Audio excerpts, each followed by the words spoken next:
Oh hey there, get ready with me as I try on my Maid of Honor makeup. And I know what you're already thinking. This gal, Maid of Honor? Whose idea was that? Well, my best friend in the whole world, who usually has immaculate taste, somehow determined that her hot mess gremlin best friend, aka me, was the perfect choice for this job.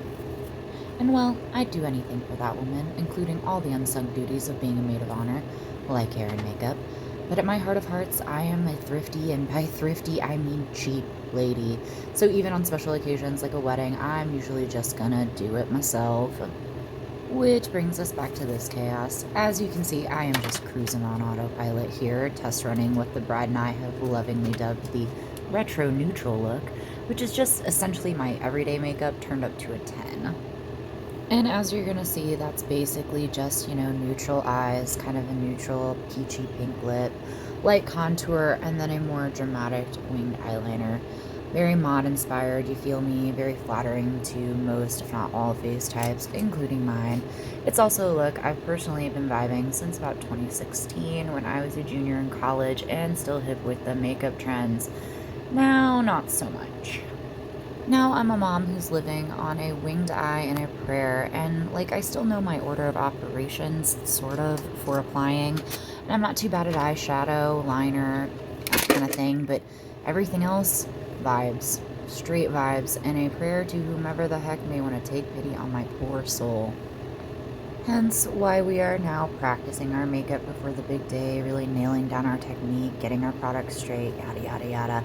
And when I say we, you're probably thinking, girl, who even are you? And you're right, here we are, 2 minutes in, and I haven't even said my name.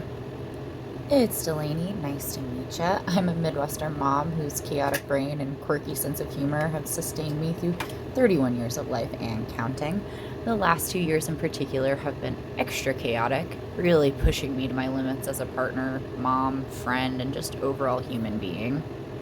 You see, my husband and I's first and only child was born at 27 weeks gestation, and that kind of completely flipped life on its head for us.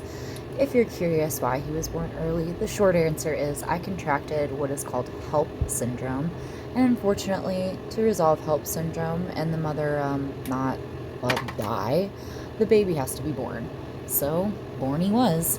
And at a whopping 1 pound and 6 ounces, our little bear came into this world ready to romp. His parents? We were a little worse for wear. Right before our son was born, my husband had literally just started a new job, and I was obviously in recovery from the trauma of birth and had to halt my then career prospects of hopefully becoming a teacher, which both of those stories for another day. But we all survived somehow, and after several surgeries, an out of state hospital transfer, and a 7-month NICU stay, our family finally got to come home. Our son is now 2, and with the help of therapy, he is thriving, completely exceeding all the expectations for kids with his prognosis. In the beginning, he needed a lot of hands-on care because he was on oxygen and fed through a G-tube, so I stayed home to be his primary caregiver while my husband went back to work. Actually, he never really left work. He was able to work through the entirety of our NICU stay. He did get a little bit of parental leave, though.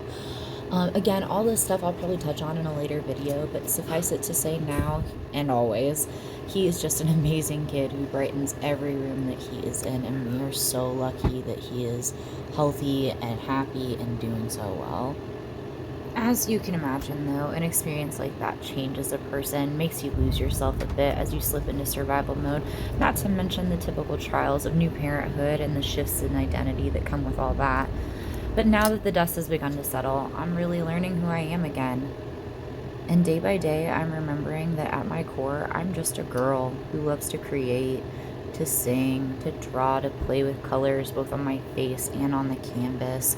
I love to work with my hands or concoct things in the kitchen, and I love to decorate every inch of my space with my personality, which is so perfect because we've just bought a house and I can't wait to show you all the things I'm going to decorate anyway. I guess all this is to say, I'm just a regular girly pop, jack of all trades, master of none, and I've never really felt like I had a niche. I go to great lengths to make sure others feel included, but rarely feel like I belong anywhere. So maybe instead of searching for where I belong, I'll just create it instead. It's what I'm good at anyway. So, if If any of these things resonate with you, then welcome. You belong here, and I'm glad you're here, and I'm excited to vibe with you. Anyway, enough stappy stuff.